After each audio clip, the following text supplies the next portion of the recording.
ginagawa ko yun. Ang naipon niya, ipinuhunan sa negosyo. Nagsimula sa maliit na rolling store na nauwi sa isang restaurant. At pinasok na rin ang pagkakabit ng mga salamin at aluminum sa mga gusali at bahay sa pagkakabit. Ito ang naging susi kung paanong yumaman ang pamilya. Ang pagpasok sa negosyo ay sinasabi ng isa sa mga paraan kung paano yumaman.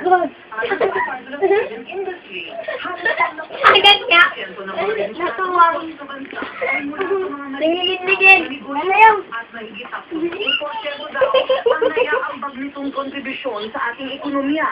Nagbibigay ito ng empleo para sa mga owners nito kasi yun, lahat sa sobrang ibang employment.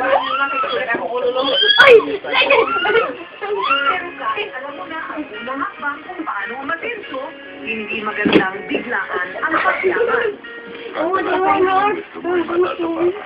The quickest